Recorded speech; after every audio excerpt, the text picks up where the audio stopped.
С больницей Нункен нас связывает многолетнее сотрудничество. Наши пациенты проходили восстановительное лечение в реабилитационном центре, в онкологическом отделении получали химиотерапию, процедуры на аппарате гамма-нож.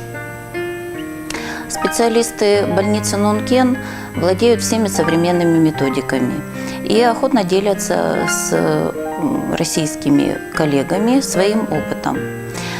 В июне 2015 года делегация врачей медицинского центра «Доктор Тафи» посетили клинику Нункен.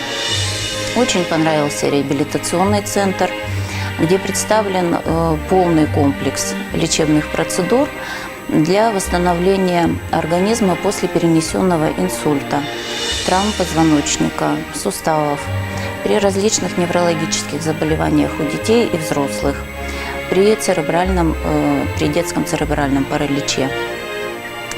Для онкобольных в больнице Нункен имеется широкий спектр онкологических, диагностических и лечебных аппаратов.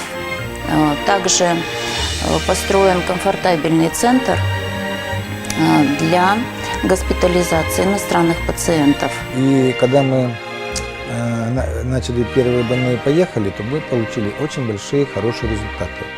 То есть практически, допустим, аденомы гипофиза, опухоли головного мозга до 3 сантиметров, метастазы в головной мозг. Когда лечились при помощи гамма-ножа, то получили большие результаты, больные практически выздоравливали. Да, ну и, во-первых, иностранцы там тоже на это обращают внимание. В общем-то, и приходили в момент лечения, вспомнился факт, когда приходили руководство какой-то медбольницы, да, и посещали больных. То есть это тоже, мне кажется, говорит о том уровне внимания, значит, именно к иностранцам. Безусловно, было страшно. Ну, молодцы.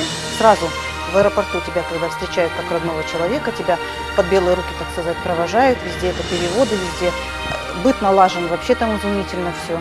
Поэтому, когда все у тебя в палате здесь есть, все под рукой. Да, буду советовать. Потому что, да, на собственном примере все это прошел.